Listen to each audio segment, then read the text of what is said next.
Okay, welcome back, class. Now what we're going to do is we're going to take these two parallel lines and we are going to measure angles in GeoGebra. So a pretty simple thing that we're going to work with. We have all of our points set up, so now we can actually measure these angles. And the tool I need to measure this is up top here. I take the one that actually looks like a little angle right here, and I want to select the angle tool. So now once I have that selected, I need to select points. And I need to select 3 points to create these angles. The way I work that is I have to select my points in a clockwise fashion. So if I take a look at this angle right here, this top angle, which I could say counterclockwise is E, F, and B.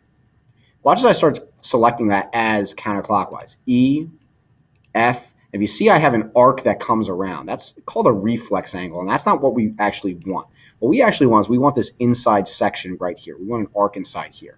So if that ever happens, just click off anywhere and see I made a point and see what happened. And I really don't want that, so I can just hit Control Z and it'll take it off.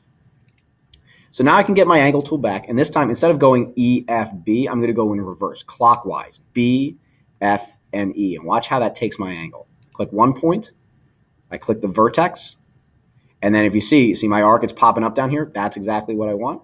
I click the top point E, and it gives me my actual angle right there, which is 66.47 degrees. Okay.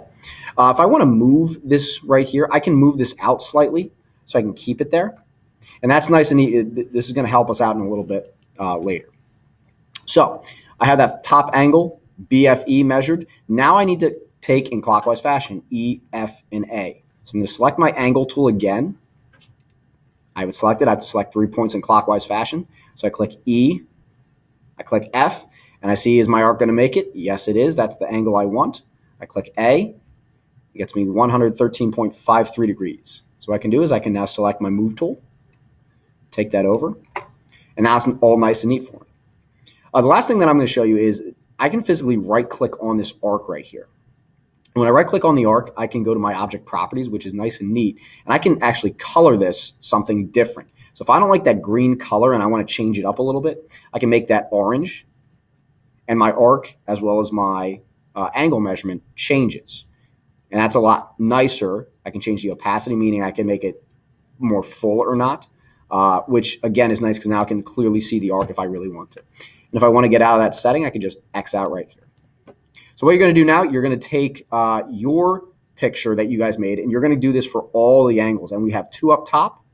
We have 2 angles in here, so a total of 4 all the way up top. We have 2 right inside and then 2 at the bottom. So you have a total of 8 angles to do.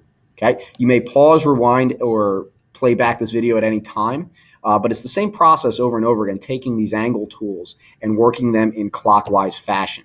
So you always want to go in clockwise, and a way that you know you're doing it right, if I go A, F, and this is the last one, G, I'm creating that arc on the inside.